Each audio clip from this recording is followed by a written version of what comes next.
La matinale RCF, le grand invité. Emmanuel Macron commence une tournée de quelques jours en Afrique, le Gabon et l'Angola d'abord, puis il poursuivra son déplacement en République démocratique du Congo et au Congo-Brazzaville. Un déplacement aux défis nombreux sur un continent où la présence française est de plus en plus contestée et où l'influence de la Chine et plus encore de la Russie va croissant. On en parle ce matin avec vous, Pierre Vermeuren. Bonjour. Bonjour. Vous êtes docteur en histoire et professeur d'histoire contemporaine à l'université Paris 1 Panthéon-Sorbonne. Dans un discours consacré à la stratégie diplomatique et militaire de la France en Afrique, prononcé lundi, le président de la République a souligné la grande humilité dont doit faire preuve la France sur le continent africain. On a l'impression que tous les présidents tiennent le même discours. Qu'y a-t-il de nouveau cette fois ? Je crois que là, il y a vraiment du nouveau parce que, si vous voulez, l'humilité est contrainte. La France est en très grande difficulté au Sahel, où l'opération Barkhane a pris fin ou est en train de prendre fin. La France a été en quelque sorte expulsée de 3 pays, le Centrafrique il y a quelques années, le Mali et puis le Burkina Faso, dont les derniers militaires ont quitté le pays. Alors il y a toujours des ambassades, il n'y a pas toujours des ambassadeurs, je crois d'ailleurs au Mali il n'y a plus d'ambassadeurs.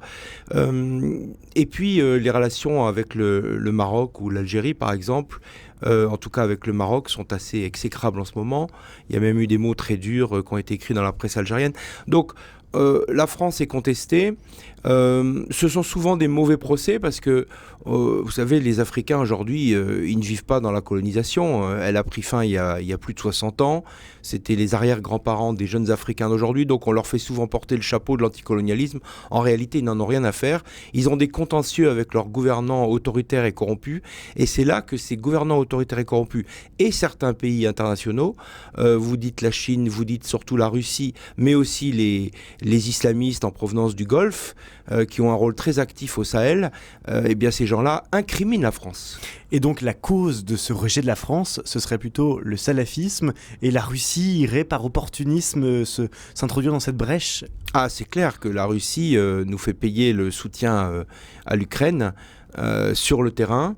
On avait déjà vu ça à l'œuvre en Libye, sauf qu'en Libye on était plutôt du même côté, mais depuis que les événements il y a une dizaine d'années ont éclaté au Sahel avec la désintégration des États sahéliens et l'emprise sur le terrain du djihadisme, effectivement on voit que Wagner notamment, qui est un des bras armés de Moscou, s'installait sans aucun état d'âme, qui achète des clientèles, qui distribue non pas des armes, mais en tout cas qui grâce à ces armes, s'empare de mines ou de sources de revenus et assure une sécurité très brutalement, mais sans demander de compensation. Un des problèmes de la France, c'est qu'elle essaye de demander des compensations démocratiques dont, au fond, les autocrates ne veulent pas et ils lui font payer le prix cher. Et donc, si la France est aujourd'hui rejetée, ce serait parce qu'elle cherche à imposer peut-être une vision de la démocratie ou une vision de l'exercice du pouvoir ? Alors, n'exagérons pas, mais il y a ça, oui, je pense. Il y a aussi le fait que la France n'a plus les moyens de sa politique. Vous savez, aujourd'hui, la France, c'est 2% des importations en Afrique. Qu'est-ce que c'est que 2% ? La Chine approche les 20%. Des importations, donc ce que l'on envoie... Ce que l'Afrique importe. 2%. On n'a plus rien à vendre aux Africains. On sait très bien que notre commerce extérieur est très affaibli, que la désindustrialisation et même la production agricole ont fortement baissé en France relativement. Donc les Africains observent cela, ils savent très bien qu'on est endettés, ils sont très au courant de nos problèmes et ils voient que les flux de capitaux, d'aide au développement ne sont pas nuls. La France continue et puis elle utilise aussi, elle a comme bras armé aussi l'Union européenne, elle joue un rôle important mais l'essentiel des revenus de l'Afrique ne sont plus là. C'est le commerce extérieur, c'est les revenus des immigrés, ce sont les exportations de matières premières et nous, dans ce jeu, on est un peu mis de côté. Et donc si aujourd'hui Emmanuel Macron va consacrer beaucoup de son temps pour passer sur ce continent africain, c'est pour se donner bonne conscience. Est-ce que la France travaille sa bonne conscience quand elle va en Afrique ? Alors, il y a toujours un peu ça, évidemment, c'est pas quelque chose de nouveau, mais là, on voit que ce voyage est intéressant parce qu'il y a un repositionnement sur l'Afrique centrale, qui est quand même une des régions où on est peu contesté, encore. Alors, il y a la question du Rwanda et des violences en RDC, qui sont c'est quand même le plus grand crime de masse et de guerre qui a eu lieu en Afrique depuis 30 ans. Il a eu lieu dans cette région du monde avec des millions et des millions de morts. On en parle très peu. Mais disons que sur la côte, le Gabon, le Congo, même l'Angola, qui a vécu une guerre très dure, on est plutôt en bon terme avec ces États. Le salafisme n'y a pas pénétré, les Russes non plus. Et donc, si vous voulez, et puis ce sont des pays très francophones, très francophiles. Alors l'Angola mis à part. L'Angola lusophone. Oui, l'Angola mis à part, mais l'Angola charge des partenaires. Le Portugal n'est pas un État qui a une politique très importante en Afrique. Donc, il cherche des partenaires, il cherche des investisseurs. Ce sont des pays pétroliers, dans lesquels donc la France est très intéressée aussi par cela, des grands exportateurs de matières premières, de bois. Il y a la question environnementale. D'ailleurs, le président Macron a dit qu'il insistait sur le sommet forestier qui aura lieu, One Forest, qui aura lieu demain à Libreville.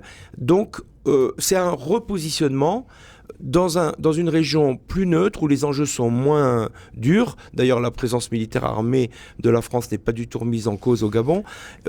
Voilà, donc oui, parce qu'ailleurs, ça se passe plutôt mal, il faut bien le dire. Et c'est aussi des pays où la présence militaire est moindre. Dans les pays que vous citiez précédemment et où la présence de la France est contestée, c'est aussi les pays où la France avait déployé nombre de militaires. Dans les pays où aujourd'hui Emmanuel Macron va, il y a très peu de militaires.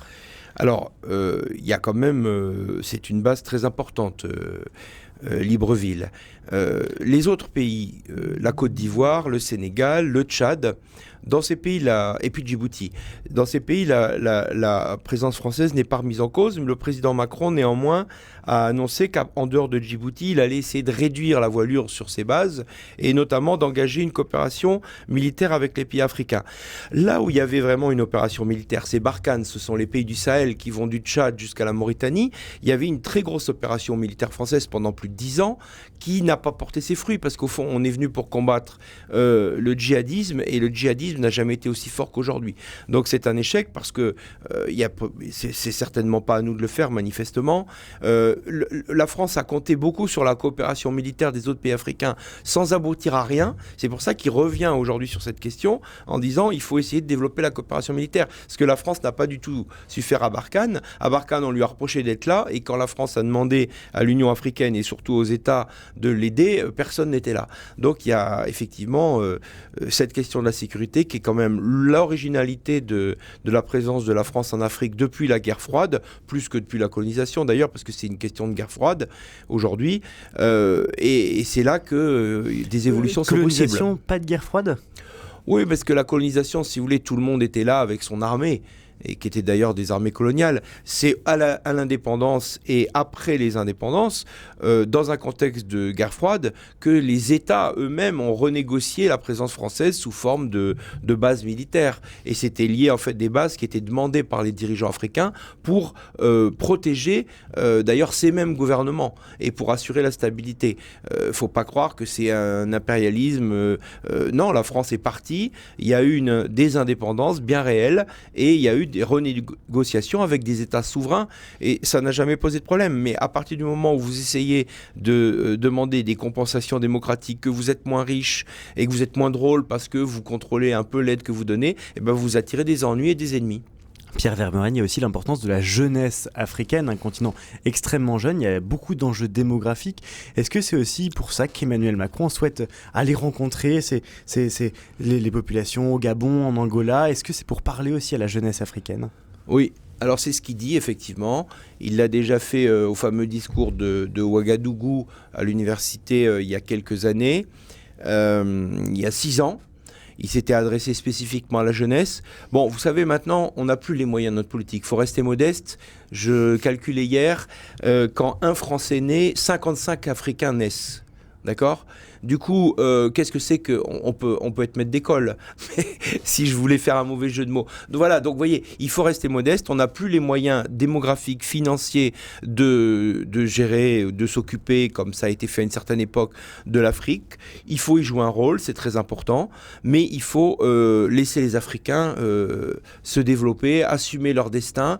Et le contrôle des gouvernements, les jeunes le feront. Ce n'est pas la France. La France, elle est coincée entre une jeunesse qui n'en a strictement rien à faire de la colonisation, mais qui veut vivre, qui veut s'éduquer, qui veut travailler et qui est coincé par des appareils d'État avec qui nous sommes en relation, avec qui d'ailleurs tout le monde est en relation, qui sont très corrompus, très affaiblis, qui sont incapables d'assurer les services publics, les grands services. Il n'y a plus d'hôpital, par exemple, dans un pays comme le Burkina Faso. Il y a 16 ou 17 millions d'habitants. C'est quand même catastrophique parce que les médecins, où est-ce qu'ils sont ? Ils sont en Europe. La moitié des médecins de l'Afrique sont en Europe.